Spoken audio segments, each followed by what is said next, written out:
In this video, we're going to bust through some major obstacles that you will encounter on your journey towards being a successful real estate investor. Coming up. Hey guys, how's it going? I'm Russell Westcott. I help real estate investors like you start, grow, and scale the real estate investing portfolio of your dreams. So hopefully you had a chance to watch the first episode where Jules and I went deep into his backstory, into his upbringing, where he came from, the challenges that he had to face, the obstacles he had to overcome in order to even just get out of the situation that he was living in.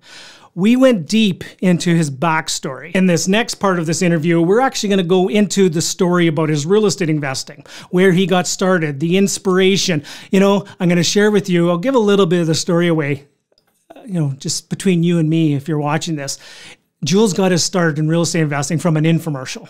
Like, he might be one of the only people that I know of that became a success, getting started from an infomercial. So guys, we go deep into Jules' backstory here, but the most important part that I want you to watch this video for, and before we get to it, remember, hit that thumbs up button, hit that bell notification, subscribe to make sure you get the first notification of all these videos. And by all means, please leave a comment below. We're going to monitor it. Jules is going to monitor it. Thank you. If you got some value, if you got some inspiration, drop a comment below. In part 2 of the video segment, we go deep into his real estate investing career, how he got started, some of the deals he invested in, the landmines. Oh man, some of the landmines that he stepped in and how he was able to overcome them. You know, one of the things that a lot of people do, it's funny. I have conversations with real estate investors all the time, and some of the biggest fears that people have is losing money, is losing it all. You know, the shame, the fear of losing the money, the fear of losing other people's money if you're working with investment partners. Jules and I go head first and we go deep into that topic about what do you do if you actually lose money. So here's what I'm going to encourage you to. If you're watching this video, you're going to see some amazing stories. Now, these are going to be all personal stories that are going to be shared with you, all personal and all true. Now, here's what I want you to do is as you're watching this stories, as you're watching the depth that we go into, put yourself in Jules's shoes. Put yourself in his situation. What would you do? How would you handle this? What steps would you take to dig yourself out of the hole that was dug? That's how you watch an incredible video like this, is you put yourself into the hero's shoes. And Jules has come out the other side of all these obstacles, a better father, a better husband, and most importantly, a better person and a better real estate investor. This is an incredible deep dive into how to bust through obstacles that you will encounter on your journey towards being a successful real estate investor. Enjoy. All right, guys. Well, welcome back. Part 2. We had so much fun in our last conversation with Jules and I. We had to cut it off. We hadn't even got to the juicy real estate stuff yet. And there's some interesting stories that we're about to share here in the real estate side. It's just, Jules, that you're just such a fascinating guy. You have such a deep story that you're never just one part. There's so many layers deep to Jules McKenzie. So guys, welcome back again. Jules McKenzie, how you doing today, my brother? I'm doing fantastic. Thanks for asking, and thanks for inviting me back for more. Well, Jules, I know after we finished the last one, you said something to me that you had a feeling after our last conversation that you said you had some chills on going there. So did you have any further revelations from our first conversation we've had so far? No, it just felt good to get the word out, and hopefully some of that stuff, or a lot of that stuff, helps other investors who might be in similar circumstances. Yeah. Well, that's one of the things that one of the intentions I have of doing this series and interviewing giants, and Jules is literally a giant, is to create an experience for the people I interview. Like, what's one of my intention is to give chills and inspire the people listening. But I also want I want the people that I'm interviewing and myself, I want to feel inspired. Because literally after our last conversation, Jules, for a couple days, I was literally walking around like I was 7 feet tall. So just, oh, nice. So thank you. Terrific. Thank you.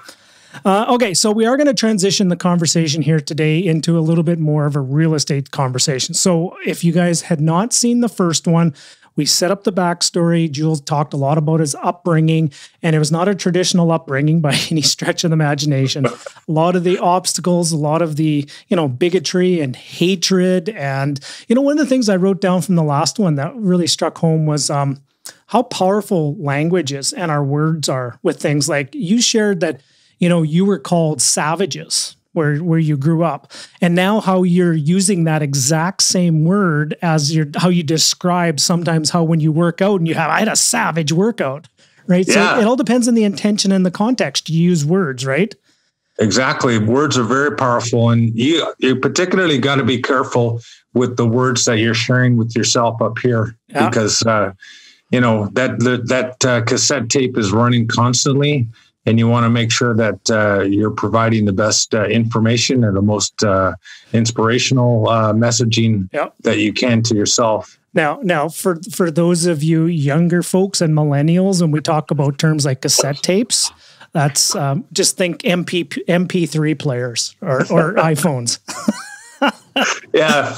Sorry about that. I was around when cassette tapes were a thing. Oh, were you were around back when 8-track was a thing?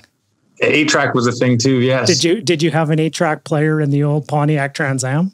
No, I'm afraid that I didn't. It was all cassette. Okay, good. It was an Alpine cassette deck. Whoa, high with end. With the removable deck thingy. The removable faceplate. Yes. Oh man, because in Ontario, I don't know why, but we went through a period where everybody had to break into each other's cars and steal their stereo equipment. Yes.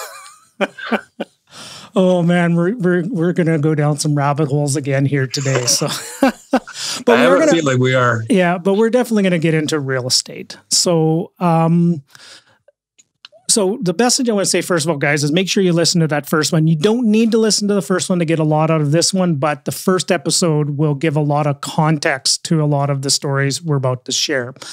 So, Jules, why don't you dive into your first foray, what you would consider your first real estate transaction, what you did and how you got started, and then we'll just continue the conversation from the first one, and then we'll lead up to right where you are today. So my first acquisition was in the town of Angus, which is about a 15, 20-minute drive outside of Barrie on Kenner Road 90. And I was literally just jumped on the old MLS on the internet and found a small multifamily property. I analyzed the cash flow after I got the financial information from the realtor and fired off an offer, conditional on my initial inspection, approving that, and subsequent conditions by a home inspector and financing, and went down there and we bought that place up. We bought an additional property at the same time in Aurelia.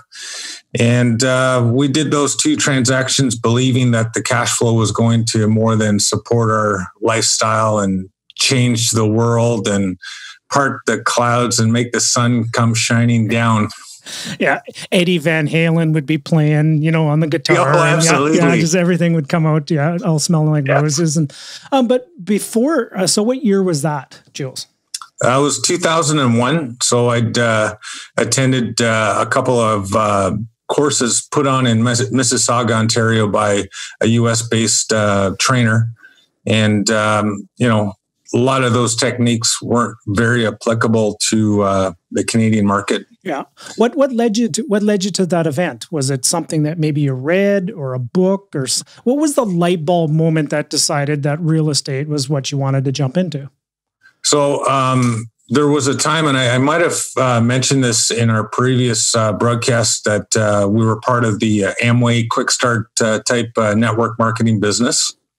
And we got involved with that in, I'm going to say, 1999, after my wife was prospected, and there was some well-dressed people in suits in my living room when I got home from work one evening, drawing circles on a whiteboard and talking about how much money we're going to make if we sell their stuff. And the difference between me and a lot of those guys is I actually read the books.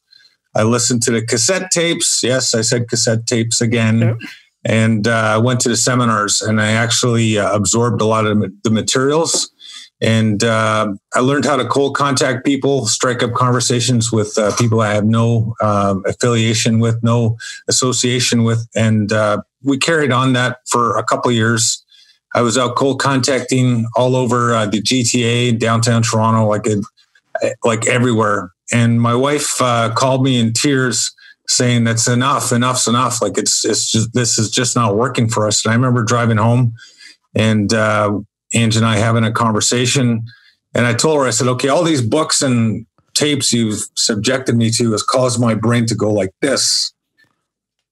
And what you're asking me to do is take all that information and just crush it back down to this. And my brain doesn't work that way. Like I'm going to need something to further my personal growth and development." And lo and behold, there was the TV infomercial for the real estate investing course put on by an American company. And I pointed at the TV and I said, "I could do that. That's something that I could do." And I called the number, registered for the free course, an evening course. And then when I went to the evening course, I signed up for the all weekend. And the rest is history, I guess, for lack of a better term. Wow, I got the materials. I studied was that them. a Russ Whitney course or something? Or yeah. Was it Russ Whitney? It was.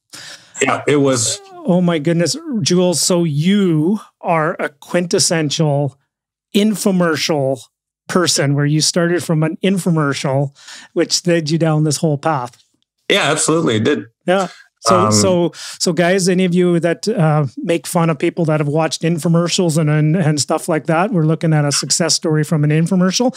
You wouldn't believe the amount of things I bought off of infomercials. I love infomercials. I actually got introduced to Tony Robbins through all my infomercials, all those kind of things. I got books and cassette tapes, and most of my success library came from those kind of things too, right? Yep. And it's all the kind of stuff they don't teach you in high school or college or university. Nice. So infomercial, you went, you learned a few things, and then but then you had instant success after going to that workshop, did you not, Jules? Yes and no. So I bought the course's resounding theme was to buy rundown, beat up real estate, and just lipstick and rouge it, just a little minor fix ups. But I didn't have an eye for construction or repairs or maintenance, so we bought a couple of properties. They were run down, and I didn't adequately calculate what it would cost to renovate these properties. I certainly didn't set money aside to do those projects. And we got into some financial trouble. And, one of the segments in the real estate training was to call your creditors, increase the limits on your lines of credit and your credit cards. And we did that. And then the second segment after that segment was the part where they sell you on the courses at the back of the room, and you have to spend tens of thousands of dollars to do this deal. And I was sold hook, line, and sinker, and I bought some expensive courses. I hit the ground running when we got back. We bought a couple of properties, albeit they were run down. I didn't sit on the fence for very long after I started getting educated. Yeah. So then you started buying some old crappy properties with the intention of renovations to riches, if you will. Something like that. Yeah. And you were financing them on 19.5% interest rates on credit cards. Awesome. Yeah. A brilliant strategy. So we're this is the part of the podcast we're teaching what not to do, right? Yeah. So, however, the good thing is you made a commitment, right? You made a commitment. You were about to make this work. Like, let's back up the story here a little bit. You had, the experience with the MLM and the Amway and you said something so important that guys need to have. And it reminded me of I think it's the Charles Swindoll quote that says that a brain stretched to a new dimension will never go back to its original form or original state. You saw what was possible. You saw something else. You got stretched to a new dimension of thinking, and you just could not go back, right? It just wasn't, that wasn't the right vehicle for you of the MLM, right? That's correct. Which then led you into real estate. It did. Nice. Okay. So those first few places, you bought them. Did you buy them with your own resources, or did you start raising capital, or your mortgage process? Walk me through a few of those first early properties. So the first early properties were down payments financed off of lines of credit and credit cards.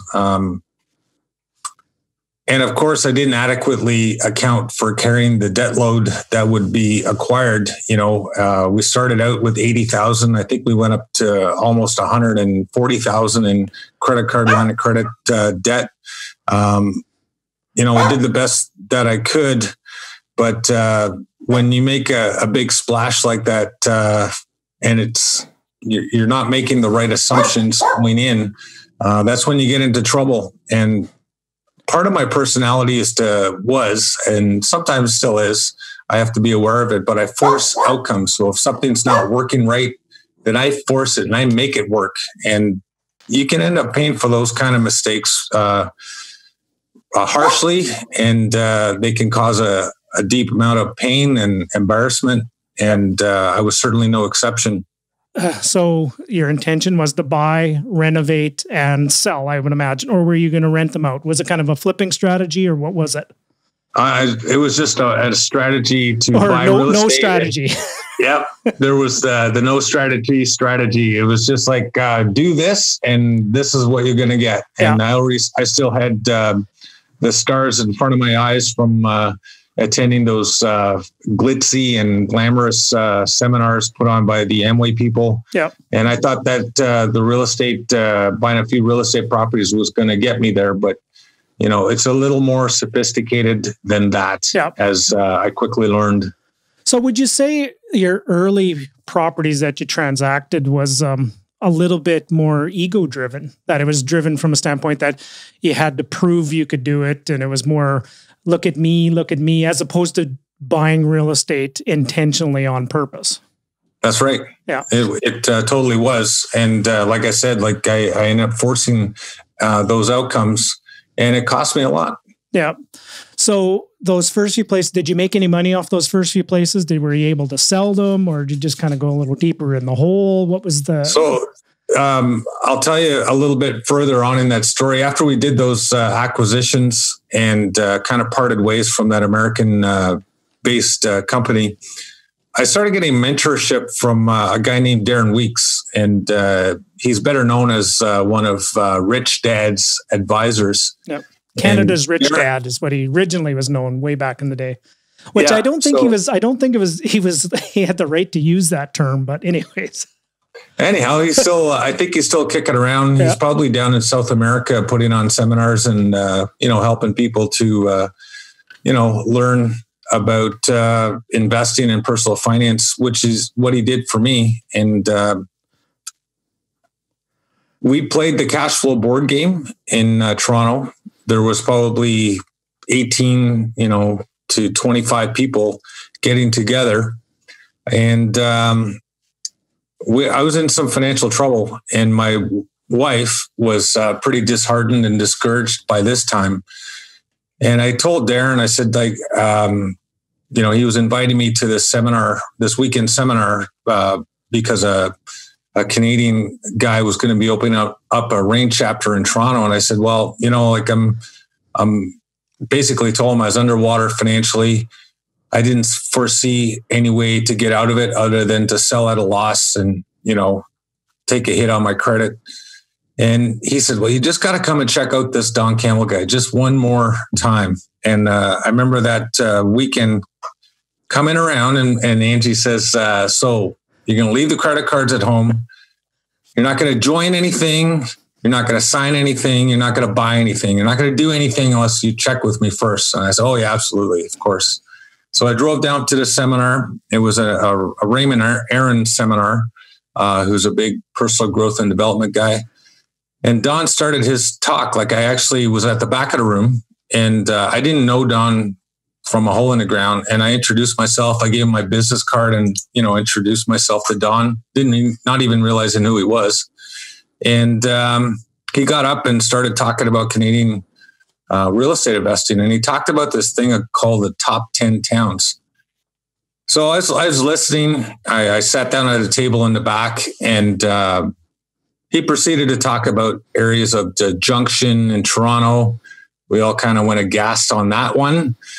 He talked about Hamilton, and he talked about the Durham region, Whitby, Oshawa, and Pickering. And then he talked about Kitchener, Waterloo, Cambridge. And I thought to myself, well, at least you know where you should have been investing. As he climbed up the top 10 towns, he got up to around number 1. And he says that if you want the best area regionally with the best economic fundamentals, you need to invest in the Barrie Simcoe Shores, really in Barrie. And I just like, oh my God, really? And I turned to the people. Did he say Barrie really is the number 1 place to invest? And the guy's like, yeah, dude, that's exactly what he said. And I just got up and I cheered, and I was so excited. And I remember jumping around in the back, and Don kind of squinting, looking at me, jumping around in the back. He said, and I'm suspecting that if you want to learn anything about those areas, you would talk to that maniac in the back of the room.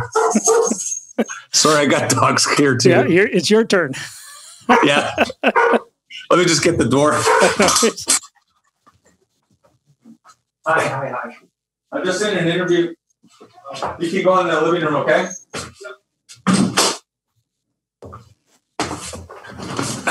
Sorry about that. My adult kids are home. So, do you remember what year that was? Was that like 2002, 2003? That was August 2003 when I met Don and joined RAIN. Yep. So your wife told you not to sign anything and join anything, but you did anyways? I did anyways. Okay, good. Did you talk to her? It was pretty quiet around the house for about a week after that. Did you talk to her first, or did you just do it? I just did it. Like I said, it was pretty quiet around the house after that. I was in a little bit of trouble. Yeah, but let's. I'm going to share something here first. So 2003, and you mentioned some things of some research in that Don had done, and that was Dr. Barry Friesen at the time. Did you remember Barry? Yes, I do. He would have done a lot of that research. So let's talk about some of those areas: the Junction area of Toronto, the Tri-Cities of Kitchener, Waterloo, Cambridge, Oshawa, Whitby, Pickering area, Simcoe Shores, Hamilton. Guys, since 2003, have those areas seen a little bit of growth since that time? Like, seriously, people that would have bought a property. Tremendous growth. Yeah. Unbelievable growth. So, I give Don credit for, and he called some markets. He was one of the first ones to call Hamilton as an opportunity, and people laughed at him. People right now are going, oh, Hamilton, man, so great. It's Hamilton's in vogue now, but I digress. So, yes. So that's 2003, you became a RAIN member. And what happened? So instantly everything got solved from there. All your money woes being underwater, everything just instantly magic wand, everything got solved from there. How did you dig out of it, Jules? So we still had to endure some financial pain and hardship. And I did that. I made a settlement with my creditors, and we sold those properties. Seemingly, I said at a loss, but I think we basically kind of broke even. Maybe the fourplex in Angus, we did take a bit of a loss on it. The only good thing that really came out of that was I was the vendor in vendor financing for about 24 months when we sold the fourplex. So I charged an interest rate of, an interest rate of 8%. So we were getting checks in the mailbox for 24 months, which I thought was a bit of a win. And I just recall that now. So that's when I joined RAIN. That's when we started learning the system and learning about economic fundamentals, truly what they are, and how to apply them to neighborhoods in your local market. Yeah. And realizing that I was in the best area, it just took some time in the market for me to get out and get reestablished. One of the RAIN materials was a recording by Tim Johnson talking about, the classic joint venture. And that was the first time I heard that, because I was figuring, I don't have any more credit. I don't have any more money. How am I going to do this? And he talked about this idea where, a classic joint venture, you find the property and then you find an investor. You put up the deal, the managing of the deal, collecting the rents, dealing with the maintenance, and your investor puts up the money for down payment and closing costs. You sign a joint venture agreement. and carry on for 5 to 7 years. And then when you sell, you return your investors all as initial capital, and then you split the difference 50-50. And that just resonated with me so much. And I started researching and finding properties that were, in great shape, in great neighborhoods, mostly in Aurelia. There was a few in Barrie. And from 2004, I would say, to probably right up to 2008, we did the majority of our acquisitions to the point where we were I think we're above 55 plus properties in our portfolio. I had a property manager then. I've had a few property managers over the years. And that's basically how I did it. I never considered buying condominiums or condominium townhouses. And I bought a combination of both. And so it took a few years. So I finished my settlement in 2004 or 5. And I think it was around 2009, shortly after the so-called Great Recession of 2008 hit, that interest rates on mortgages that I was qualifying were starting to come down as my credit began to improve. So I was able to refinance properties, qualify much better financing. In some cases, my interest rate went from 12 to 4%. At one point, we were qualifying mortgages at 2.99%. I'm sure you can remember that back in 06, 07, 08. And, my cash flow more or less doubled. And that's really when we started to hit it out of the park. Wow. So there's a lot to unpack there. Do you mind if you mind if we take a quick time out we'll keep moving the story forward, but I think there's so many lessons that you just shared within guys, rewind that last 7 minutes and I'm going to unpack a few things there. So number one, a lot of people fear this whole thing of losing money, and people fear, creditors and, having to go back and have to put your tail between your legs and just say, that didn't work out, I need to start over and stuff like that. What did you go through a consumer proposal, or what was the thing that you did when you talked about a settlement with your creditors? Talk to me a bit about that. That's the legal term, consumer proposal. Now, how did that make you feel? Like, did it make you feel, was there any shame? Was there, how does somebody go through that? Like, somebody might be truly watching or listening to this that might be contemplating that. And one of the reasons they might be doing it might be just going, man, I'd be out of the game. I'm be locked out. I won't be able to qualify anymore. I'm shut out. I'd be the shame of me telling people. Like, what did you go through during that process? Oh, I went through terrible guilt and embarrassment and humiliation, having to go to the offices to, make my minimum payment to my creditors while I was in the proposal. Because you make a settlement, it doesn't mean that you get away without paying anything. I paid back a certain portion that was agreed to by my creditors, which was significantly less than what I initially borrowed at. And it was 24 months, maybe 3 years of coming good on my agreed settlement to that. Yeah. So, it was embarrassing. It was painful. In spite of that, though, I was able to acquire real estate. Yeah. You were still able to move forward while going through. I was still able to move forward, and it was largely because of strategies and techniques I learned at the Real Estate Investment Network. In a lot of cases during that period, my investors were not only putting up down payment and closing costs, but they were qualifying mortgages and going on title. Yeah. Did your confidence take a little bit of a hit during that time? And and I'm not trying to put words in your mouth. I'm really trying to get what you were feeling, because some people might be going through that right now. Like, did you feel inauthentic when you were talking to other people about your transactions, or were you 100% transparent about everything you were going through?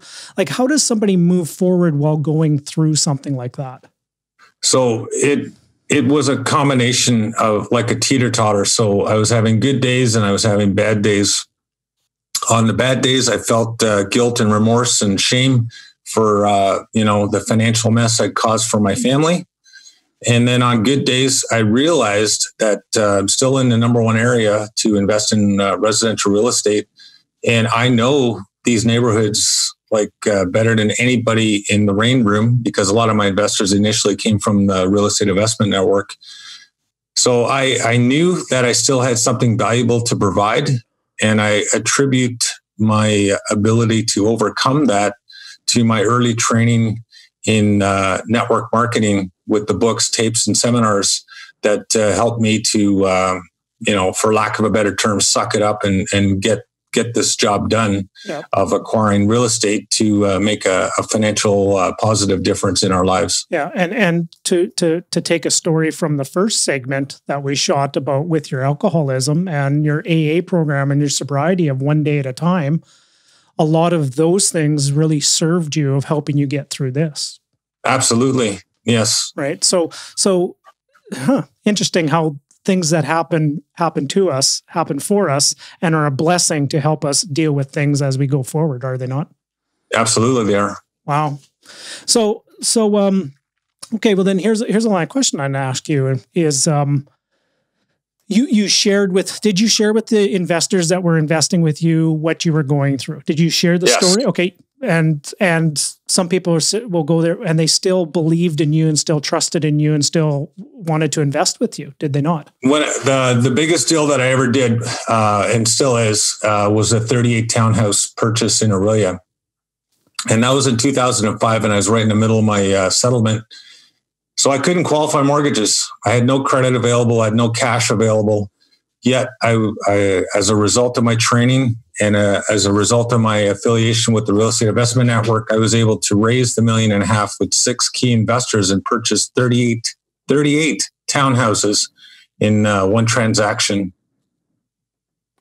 Holy moly! So guys, seriously, I'm trying to make. I'm gonna protect my words here a bit, but if you're having trouble moving forward and you got everything going for you, look at this. Jules just shared a story. He was going through a consumer proposal. You didn't have any credit available. You had no money available. However, you had you available. You had an opportunity. You had a deal. And you shared authentically everything you're going through, and people still invested with you. Yes, absolutely. Right? So guys, what excuse, sorry for this is harsh, but what excuse do you have? If you have just one thing better than what Jules just described to do 38 units, you were in a better position than Jules was when you were doing that transaction.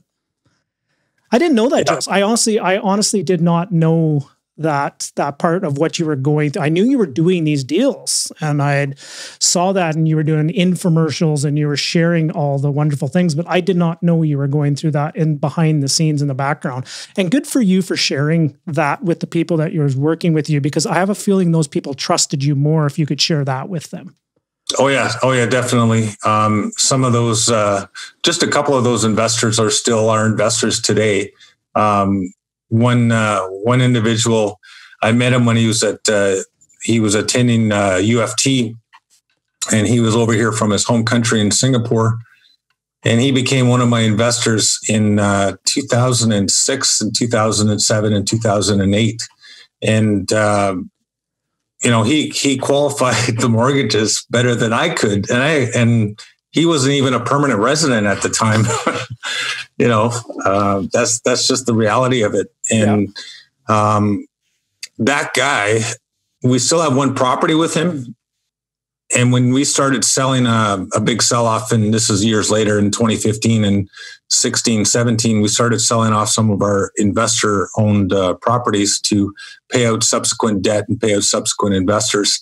He flew with his family, his young family, over here to visit us to make sure that we weren't going to sell his property. And,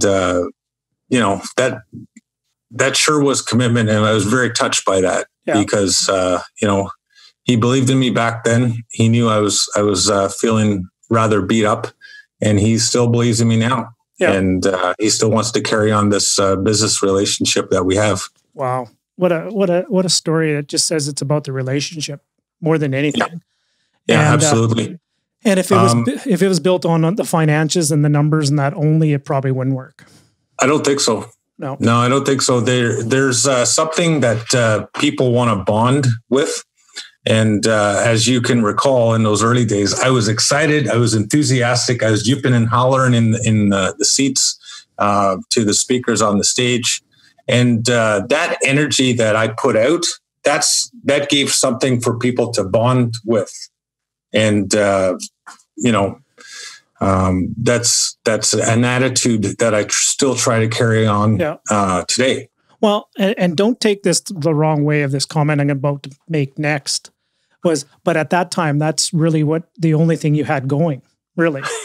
Yes. And I'm trying not to make it sound mean or cruel or anything, but you used what you had, and it was that energy, and it was that enthusiasm, and that excitement, and that ability to enroll people into a vision, and people to believe in you, even though your story in the background was not a pretty story. Like it was, that's right. It was not pretty behind the curtain, if you will.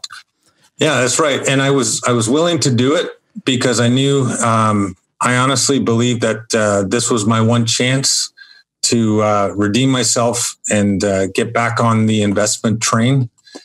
And I know that there was other investors in that room in Toronto that were hesitant and shy, and not that they lacked the confidence, because these were people that certainly were more qualified and educated and more financially stable than I was. But I knew that if I was going to do this, I had to do it in a loud and in your face, not in your face in a negative way, but I had to get my message out there that I was the guy. I was your guy if you wanted to invest in a stable real estate investment in Aurelia. Wow. Holy moly, there's an awful lot we can just dive into deal after deal after deal. But why don't we start moving forward? So you acquired properties. So Jules, while I still have to remember, did you bring the photo album book? You got the album book?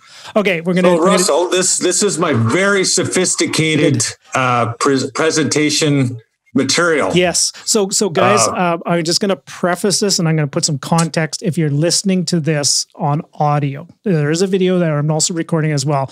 Jules is going to walk us through his high quality joint venture presentation package. Okay. And he's going to do some visuals. He's going to share it with you. Like, it is impressive to say the least. So Jules, and take it away. Each time I present this, it is live and unrehearsed. Yes. And you don't need an internet plugin. Yes. Let's see it, Jules. So there it is. This is a 4x6 photo album. Yeah. I'm trying to get the reflection off. Yeah. That's a fourplex in Angus I was talking about earlier. Yeah. And that's the before. Yeah. And this is what it looks like after. My kids were that small at some point. I can't believe it. Yeah. There's some more before and after. So we're working away at the properties. That's when I still did the physical work of replacing doors and windows. So just to prove it, there it is. That's me about almost 20 years ago. Holy moly, Jules! There's more hair follicles, less gray hairs. Yeah, nice. But when I presented to investors, other than financial information on the deal I was presenting and a couple of pictures, this was the closer.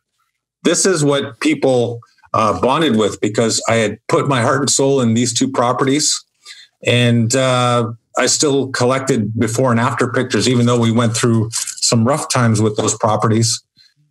And I knew that I was out of credit. I was out of money. What else can I bring to the marketplace? Well, I can bring my personal experience and my personality. Well, let's put it this way. You could bring the best asset you had, and that was you.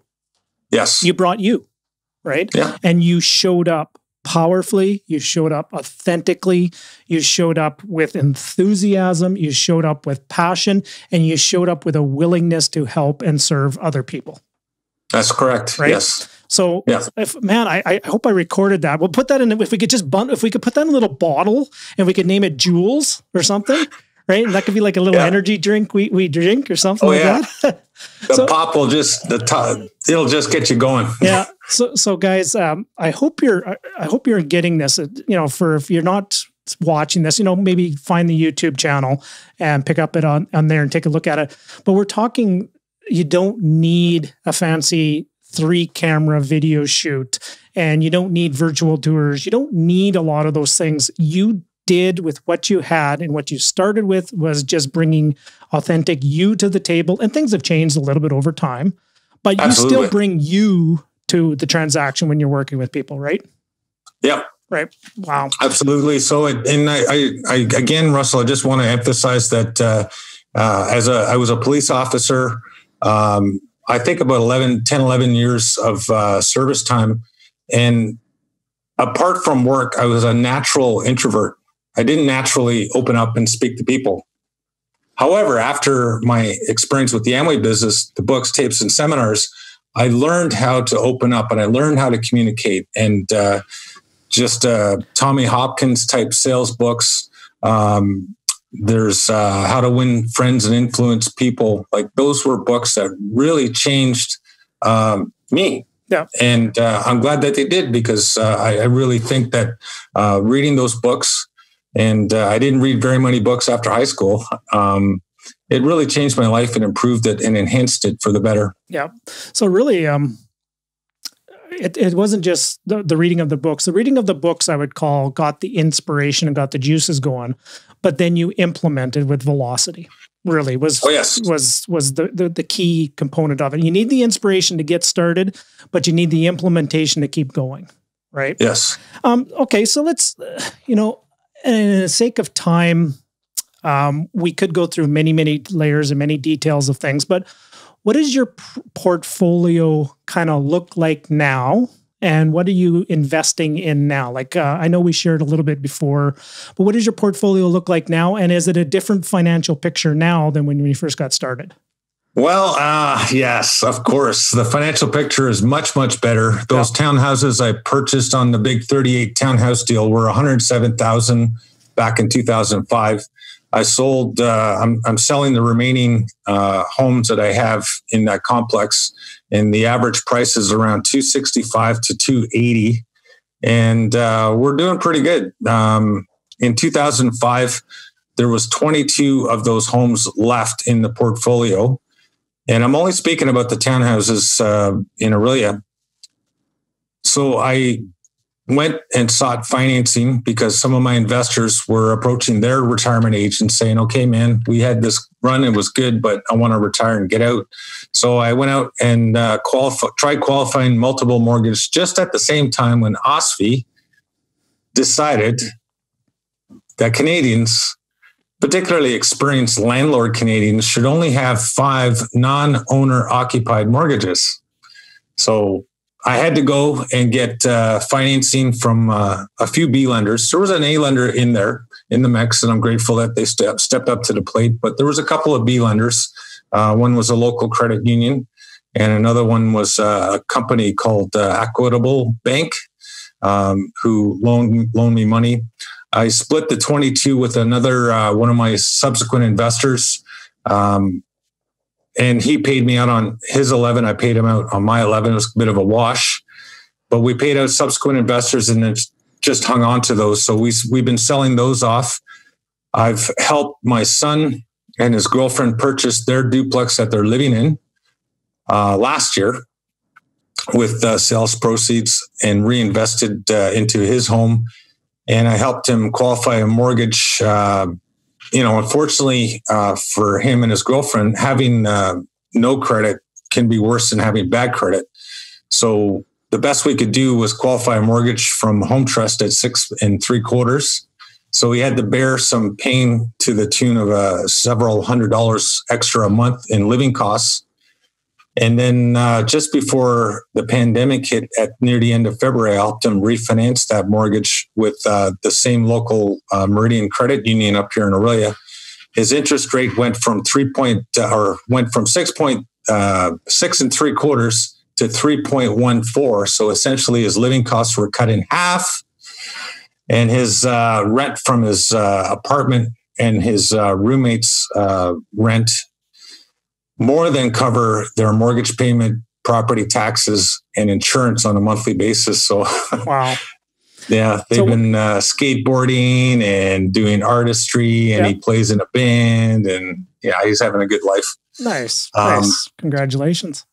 And I know as parents we shouldn't take credit, but at the end of the day, what the heck? We have a hand in our kids' upbringing, right? So yeah, I do, and I want to be the best influence for him and all my kids that I can be. Well, and let's look at this in one generation, where you were brought up, no running water, having to go outside to the bathroom, to now where your kids are now homeowners on their own. Right. And it's a completely different, on one hand, I'm torn that sometimes you don't want to make it too easy on the kids, that they don't get, because part of your makeup and your fortitude and your grit came from the struggle. Right. Yes. And sometimes if we make it too easy on the kids, you almost rob them of the fortitude and the grit skills and the coping skills that they need in order to become successful. Right. And it's a fine line. I don't have the answer here at all. But like, where do you let the kids struggle versus when do you help them? It's one of those ones. It'll be an age-old debate, right? Yeah, it will. And I still have agreements in place with both my kids. And I just thought that it was the responsible, prudent thing for a parent to do to let them know where they stand. So you're a partner. You didn't just, it wasn't a gift, was it? It's not a gift. Okay. Dad's making some money on this one, right? I remember 2010, 2012, my son saying, "Wow, we're rich." And I reminded, I said, no, just hold on a second. Mom and dad are rich. Yeah, mom and dad have worked there. You're still broke. Yeah, mom and dad have worked our tushes off here, right? You're going to have to get out and hustle if you want what I have. Yeah. So what are you sitting on right now as a portfolio there, Jules? And I know it's a forever evolving, right? Just looking at my notes here. So I'd say 14 properties. Yep. So out of those two are my kids. Yep. And then we just moved to a new personal residence. We're living in a property that's a beautiful Victorian home in Aurelian. You got to see this thing next time you travel to Ontario. Don't worry, I'm inviting myself already. So excellent. I look forward to seeing you over here. Yeah. It's a property that was formerly the Kavanaugh Spa, and we're converting it back to its former glory as a beautiful bed and breakfast property. And this, for Ange and I, will be the ultimate house hack. So we're going to have our living quarters in the bed and breakfast, and we're going to rent out 4 of the rooms on a short-term rental basis. Yeah. And it's going to be epic. Cool. Next door to this property that we're in is a duplex that the previous owners owned as well. So I negotiated a deal with them and helped my youngest daughter to purchase that one. Our youngest daughter moved out earlier this year, and she's 20 years old. I mean, It was expected. Yep. At least I did. Anyways, Angie was devastated by it. But when I pitched the idea to Nicole of purchasing the property with me, and then she would have her start into real estate investing, she jumped on board. And Angie was so happy because, she was going to have her baby back close to our home. Yeah. Yeah. So are you in a place now where in your portfolio, you're starting to, pay off mortgages and maximize cash flow? Or are you able to live off of the cash flow from the properties? Still working? What's going on right now? So I've got accustomed to like a double income. So for example, off the portfolio, it's about $6,000 a month positive cash flow. Yeah. But off of my job, I make about a comparable amount of about $6,000-$7,000 a month. Yep. So I'm accustomed to having almost like a double income with one person of the couple working. Yep. So I have to reposition things, like I said. I have been paying off debt and getting ready for the inevitable retirement from policing because. As I'm finding out from last night, policing is very much a young man's job. Do you still enjoy it? I do. Actually, I do. We did a warrant last night, and I just was charged. I got home. A little after 7, and I was still excited and charged up till about 9. So I'm operating on a few hours sleep. Yeah. But you have a little bit of an adrenaline junkie in you, a little bit. I am. Yeah. Oh man. And you'll be the guy in the old folks home that you will own free and clear, by the way. And you'll be the guy leading the charge on the pickleball thing in the tournament, and you'll be getting everybody to do the calisthenics and warm up, and there'll be Jules, like a drill sergeant out there, and he'll have leagues and betting, and all that kind of stuff all lined Absolutely. up. Yeah. And did you did catch that I said you owned the nursing home free and clear, right? I did. Yes. I did not miss that by any means. No, I'm very grateful. Lifestyle that we have now is definitely afforded by the additional effort and striving that we put into investing in our spare time, and not just the job income. Yeah.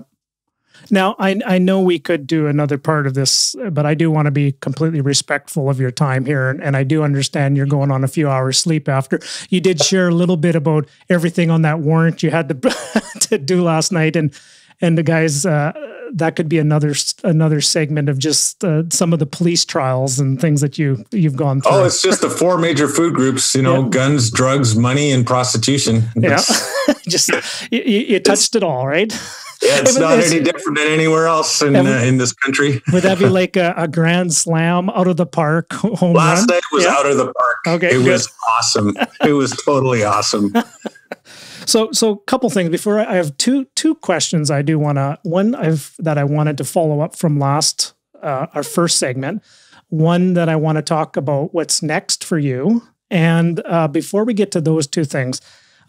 Before I forget, where can somebody reach out to you, Jules? If somebody wants to reach out, maybe something touched you of the story, or maybe somebody's going through something similar to what you shared, and maybe they want a little more insight. I imagine you're more than happy to help people on their journeys. Where would somebody be able to get a hold of you? So just before I get into that, I just top up that my sponsor and I are doing another step study with some interesting individuals. Ironically, they're all entrepreneurial type people. So we're approaching this round of step study material from a goal setting and personal growth and development visionary type of attitude.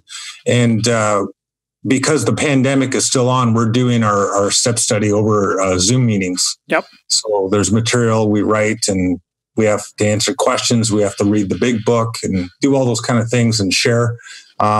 If you want to reach me on that basis, or even just general real estate stuff in the really area, you can reach me either through my Instagram, which is very simply McKenzie.Jules on Instagram. On Twitter, which is my favorite platform. It's not so hot with the millennials or the Gen Zs, but I still like it, so I still use it. My Twitter handle is at Mr. Jules McKenzie, spelled MrJulesMcKenzie. And then on Facebook and LinkedIn, it's just my first and last name, Jules, Jules, McKenzie, McKenzie.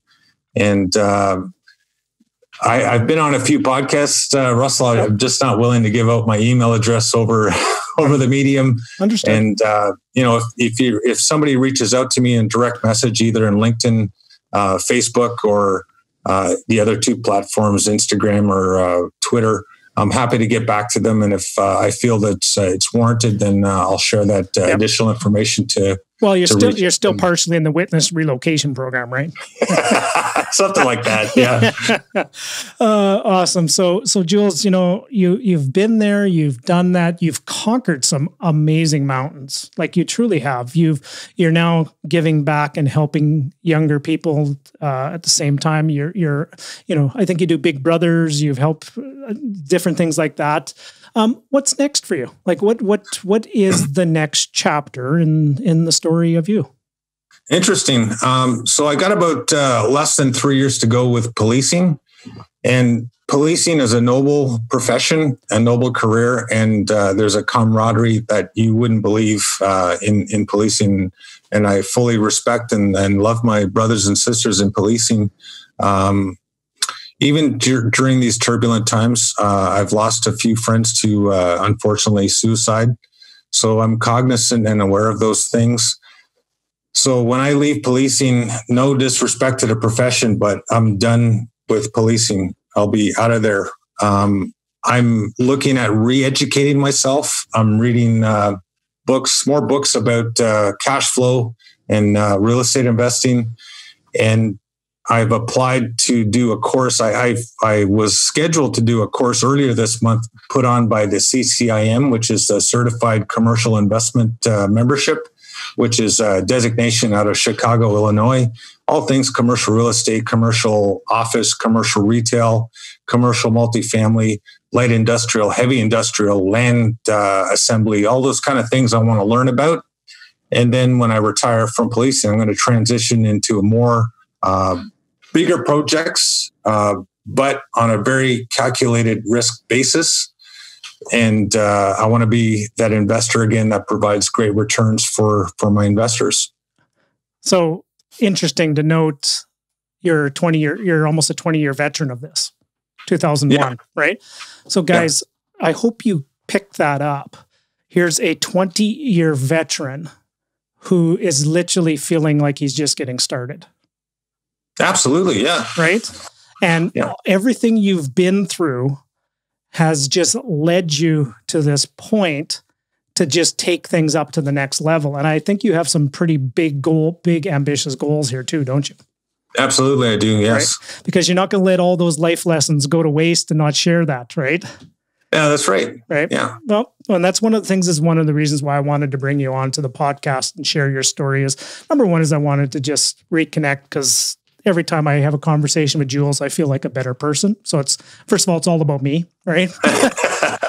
But I wanted to, before I ask you a final question, we do sign off, I do want to offer you some heartfelt gratitude. And that is, Jules, I've just always been touched by how you show up, how you always have such an amazing smile on your face, how you're always willing to help, how you're always willing to come from a place of positivity, and how here's the bottom line I want to say is, if there was more Jules McKenzies in this world would have fewer problems.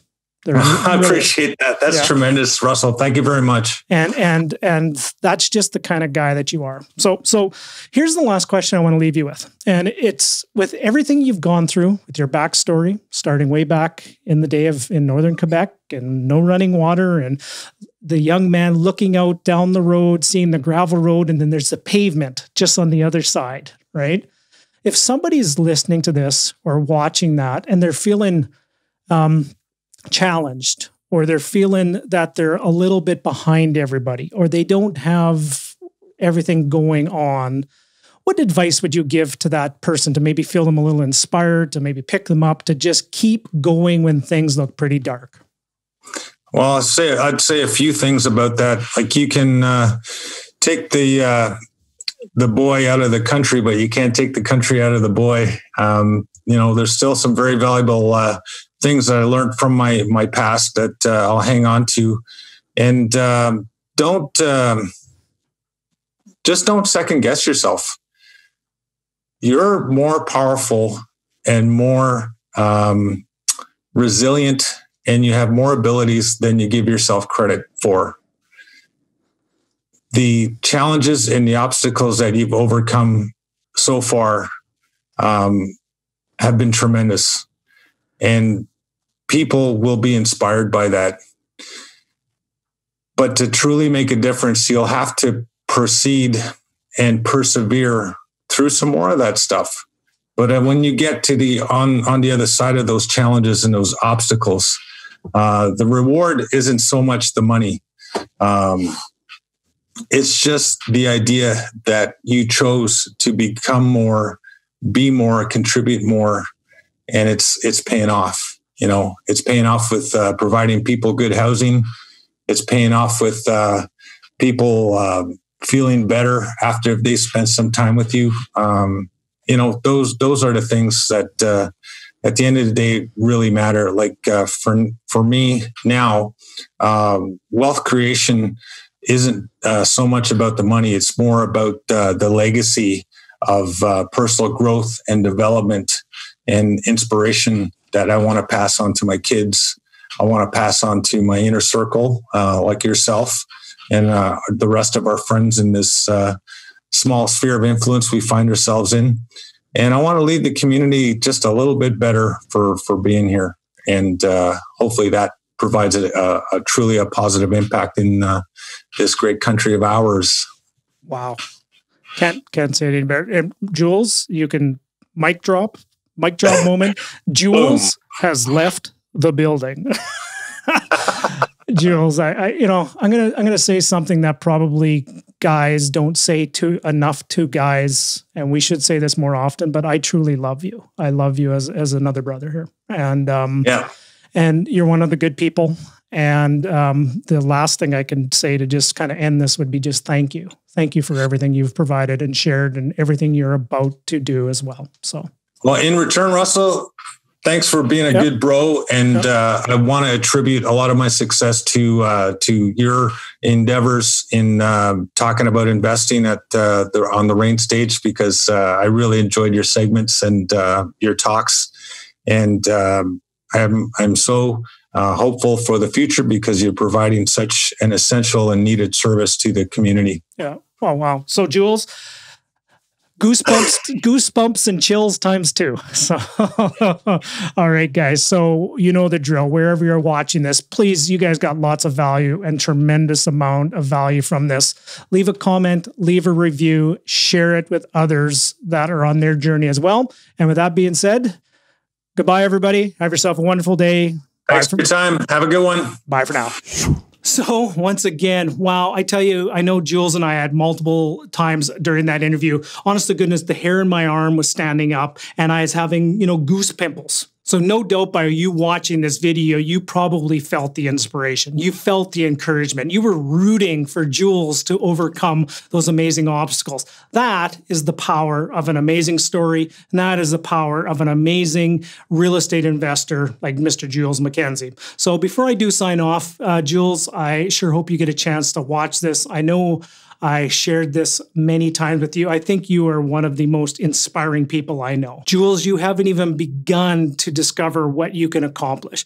You have an incredible gift, a insight, and a wisdom that you can inspire an entire new generation of real estate investors on their journey upwards. So make sure you subscribe to my channel and also seek out Jules. Seek out Mr. Jules McKenzie on, I think his favorite place is typically Twitter and LinkedIn. Follow him there. He's just getting started. He has such an incredible story. He has an incredible gift. He has an incredible insight and wisdom that he wants to pay forward and inspire the next generation of real estate investors. So make sure you subscribe to my channel. Also go seek him out, give him some feedback and tell him thank you for sharing his wonderful story. All right, with all that being said, ladies and gentlemen, I'm Russell Westcott. I help real estate investors start, grow, and scale the real estate investing portfolio of your dreams. Remember, in every interaction you have with another person, always leave them feeling inspired, encouraged, and always come from a place of love. Have yourself a wonderful day. Bye for now.